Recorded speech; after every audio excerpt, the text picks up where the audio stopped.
Hola, ¿qué tal? Ya hemos vuelto con estos unos contra unos y es que ahora tenemos un duelo muy pero que muy bueno. En el lado rojo, ayer se volvió loco y destrozó a su rival, el campeón mundial de la temporada 3, Impact.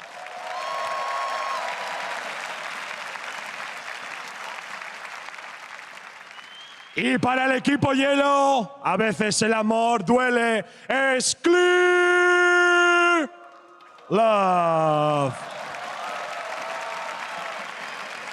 Caballeros, tengan mucha suerte. Now this one is going to be interesting for me because I feel like ClearLove is such a kind of plagued player. Even in the Lee Sin, like all one for all match, he was kind of struggling, lagging behind. Isn't really known for his mechanics, but he's still here, you know, in the second round.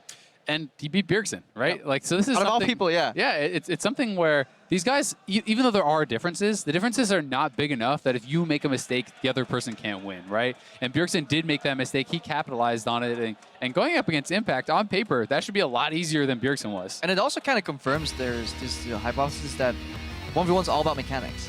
But a single decision made at the right time will outweigh any mechanics to outplay it. You know, that is also why certain players that are seemingly weak are just much highly ranked in solo queue, for example. Because if you know what to do, you can put your opponent in a position where no mechanics can get him out of that. Yeah, I actually think it's much more about intelligence within reason, right? If these two people, one person doesn't know how to click his buttons, obviously mechanics are going to matter. But I mean, within this realm of possibility, it's much more about intelligence. Do you have the right build, the right strategy? Do you know when you will win the fight? And a lot of times, these guys don't, right? They don't have the experience. They're just here having some fun. And other people are taking it super, super serious. You know, we know Reckless has been grinding 1v1s. He wants to win this. Yeah, and he has the training partner in SOAS as well. ClearLove does a good thing here, though, banning the Azael. That is a super annoying champion to play if, like, that goes into the nitty-gritty of mechanics whenever you play with the Azael.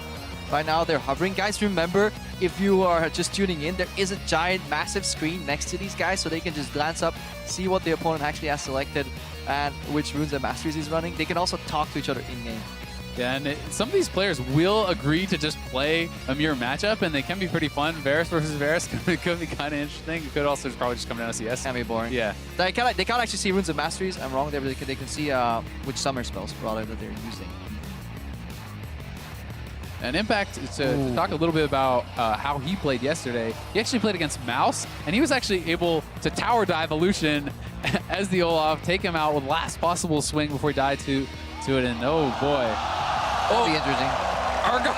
I love Urgot, dude. I am so happy whenever an Urgot gets into the game. Takes me back to like the good old days. Champion is so fun to watch. However, I think we may have a similar conversation here about mana. Yeah. Ziggs is so mana efficient when it comes to pushing. That's the thing, is it's like, great, you hit your E, you better get all those Qs off, or you're not going to do much. And Ziggs could just drop his satchel, wash away. That's so easy for him. You can jump yourself away, you can knock him away. And honestly, the biggest problem here for Urgot is range. Like, Ziggs never has to get in range of you. So Ziggs can go for CS wins, he can poke you out, try to force you into bad trades, bad positions. There is still that Ghost on the side of ClearLove. I don't know if he changes. We'll have to check once we get into game, because I feel like Ghost on Ziggs is a bit of a lost summoner. Yeah, I mean, he had Ghost, he had Heal. Yeah. Well, I'm not sure if he is going to actually stick with that, but because the range is pretty. Once the E is applied, say like, when do you want to pop Ghost? Only when E is kind of applied already. You're not going to Ghost out of a flying E anyways. At that point, it might be wiser to just walk up to him and exhaust him. Yeah, I think honestly, if he is going with those summoners, he's 100% just going for a CS win. Yeah. Like, he's basically just saying, I'm going to run away when you run towards me. I have heal to survive any all-in, and it is going to be exhaust barrier. So super defensive masteries makes more sense than that heal, I do think, and the Ghost. But still, I think it's the same principles that are going to apply here. I do think we're going to see ClearLove trying to stay back. And we were researching ClearLove's runes earlier already, and we looked at the pages like, what the hell is this going to be? It's ability power galore, 26 in total, flat armor, but then attack speed out of nowhere on like a mage. It actually shows you that he's like, he was ready for Ziggs. This is the champion that he wanted to play. This isn't no reactionary pick here. Now look at his match history as well. No Ziggs game either, so he was hiding this pick very, very well. Showing some Rengar and some Eve in his like match histories. But he may have, I think he doesn't have masteries. Oh no. I think he legit forgot to build masteries. He has 0 pages active. Oh boy. Yeah. Oh, ClearLove. That is unlucky. That's unfortunate. That is very unlucky. And ClearLove, you talked about his unfortunate streak. Well, apparently it continues. We'll see if it's going to come into play or not, if he's going to be able to make do without it. But obviously, not having masteries is a pretty insane disadvantage if we do have that right. All right, let's see what he does then. Uphill battle if it's true. Yeah, I mean, I think going for CS win then becomes kind of more the only option, but it becomes much more difficult. You don't have a mono regen mastery. You don't have really much. You don't have anything. No Tunnel Lords. There's no mana regen. There's no Green Farthest Gift, which is super strong on Ziggs, especially on this map, right? Where you can non-stop just be jumping in and out. And it's the only mastery on that tier that's really going to do much for you. So Impact actually had a quick glance at his runes. He's running mana regen on his blues. On 6 blues, 2.0 mana regen total. It's a page that some supports tend to use. He'll need it because, as you'll see right here, that trading pattern is going to be costing him quite some mana later on. Yeah, I think that's actually really smart. And on these champions that have relatively low cost abilities like the Q and stuff, even just a couple of those mana regen blues can make an insane amount of difference. All right, we just got confirmed he has Tunnel Lords. Okay. It was just a glitch in the system. Yep. Refresh the page, thank God. Okay. He actually is running a page.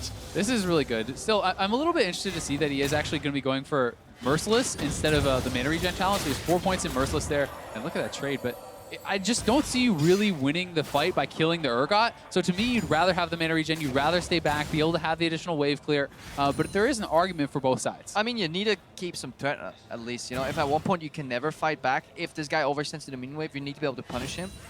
He probably has good rally control anyways, and may just build more doors. Yeah, so we will see if the mana does come into play, but still, obviously, there's arguments on both sides. I just think 4% extra damage under 40% HP is not worth being able to spam out a couple extra spells, right?